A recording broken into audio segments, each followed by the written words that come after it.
কি হাতি আছে? আপনাদেরকে এখনো বিরক্ত করে? দুইটা না?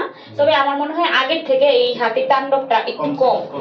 আপনাদের প্রতি আমার আহ্বান থাকবে যে হাতি কিন্তু আমাদেরকে ডিস্টার্ব করে না। আমরা হাতিকে ডিস্টার্ব করলেই হাতি আমাদেরকে ডিস্টার্ব মানে আমাদেরকে ডিস্টার্ব করে। একটা জিনিস খেয়াল রাখবেন যে আমি সবসময় এই মিটিং এ এটা বলি যে হাতি আমাদের জায়গায় আসে নাই, আমরা হাতির জায়গায় গিয়েছি।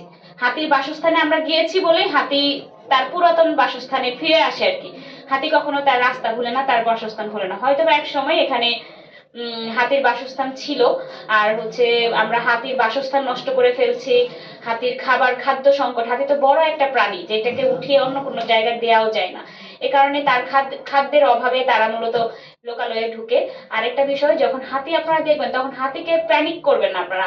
আমি দেখি যে প্রচুর হাতিকে ডিস্টার্ব করা হয়, ভিডিওগুলো তো আমার কাছে আসে, লাইট মারা হচ্ছে, ভিডিও করা হচ্ছে, তারপরে মোবাইলের ফ্ল্যাশ লাগিয়ে হাতির পিছন পিছনে যাওয়া হচ্ছে। এই জিনিসগুলা করি বলেই কিন্তু হাতি আরো আচরণ করে, কিন্তু খুবই প্যানিক হয়ে যায় হাতি। তো আমি আপনাদের কাছে আহ্বান থাকবে যে হাতি আসলে আপনারা নিরাপদ দূরত্বে সরে যান, কিন্তু এটা কেউ করে না। আমি দেখি যে এলাকাবাসী একদম হইচই ফেলে দেয়, বিভিন্ন লাইট টাইট করে, হাতিও তখন দিক বিদিক ছোটাছুরি করে। এটা আপনারা যারা ক্ষতিগ্রস্ত হয়েছেন, আপনারা এর ভুক্তভোগী, আমি জানি যে অনেক ক্ষতি অপূরণীয়। আমাদের ফসল ক্ষতি হয়, ফসলের এটা তো পূরণীয় ক্ষতি।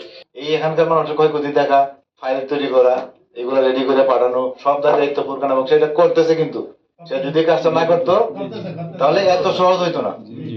এমনও হয়েছে যে আমরা একটা মানুষ ক্ষতিগ্রস্ত হয়েছে, মারা গেছে, 1 বছর লাগছে এটা একটা টাকা করতে। কিন্তু বানানোর ক্ষেত্রে ইনশাল্লাহ আমরা কনসার্ন আছি, আমাদের হায়ার অথরিটি সহ সবাই কনসার্ন আছি। ক্ষয়ক্ষতি হইলে আমরা অন্তত যত সম্ভব ফাইলটা পাঠাতে দেরি, কিন্তু টাকাটা আসতে দেরি হয় না। প্রত্যেকটা সরকার নির্ধারিত কিছু প্রসিডিওর আছে, বা আমরা কিন্তু জানি যে কিভাবে হ্যান্ডেল করতে হবে। আমাদের রেস্কিউ টিম আছে, রেসপন্স টিম আছে। হাতি তো আমাদের মতো বুদ্ধিমান কোনো প্রাণী না, তো আমাদের বুদ্ধিমানের মতো আচরণ করা উচিত। হাতি যখন বের হবে আপনারা সচেতন থাকবেন, হাতিকে কোনোভাবে উত্ত্যক্ত করবেন না।